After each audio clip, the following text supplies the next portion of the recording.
Doctor uncle, ये CBC की report क्या होती है? क्या हम इसे खुद से एनालाइज कर सकते हैं? सीबीसी सीबीसी का मतलब होता है कंप्लीट ब्लड काउंट। ये एक रूटीन ब्लड टेस्ट है जो कि हम पेशेंट की ओवरऑल हेल्थ को असेस करने के लिए करवाते हैं। अब मैं आपको कुछ पॉइंट्स बताऊंगा जिससे आप अपनी खुद की रिपोर्ट को एनालाइज कर पाएंगे।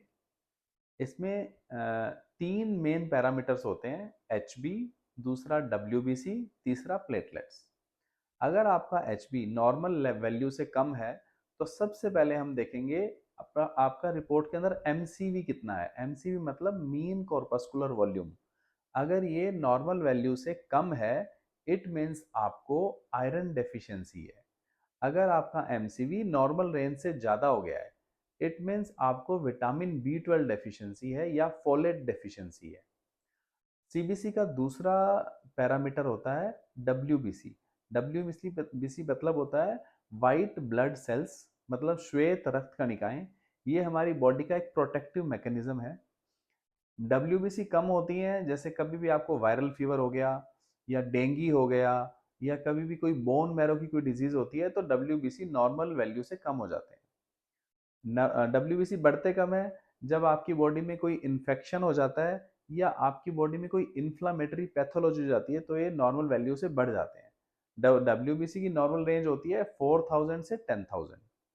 अब हमारा तीसरा पैरामीटर है प्लेटलेट्स।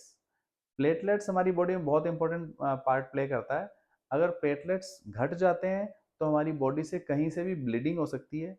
अगर प्लेटलेट्स नॉर्मल रेंज से बढ़ जाते हैं तो ये हमारी बॉडी में क्लॉट्स पैदा कर देता है, वो भी बहुत सारी डिजीज को प्रोग्रेस करता है।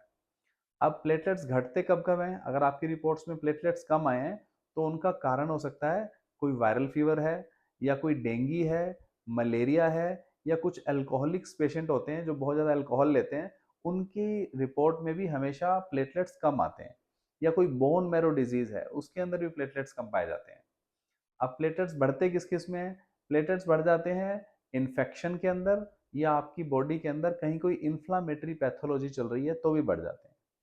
ये तीन पॉइंट्स को आप अच्छे से देख के आप खुद से अपनी सीबीसी की रिपोर्ट को एनालाइज कर सकते हैं। मुझे विश्वास है कि ये वीडियो देखने के बाद आप अपनी सीबीसी की रिपोर्ट को खुद से एनालाइज कर पाएंगे।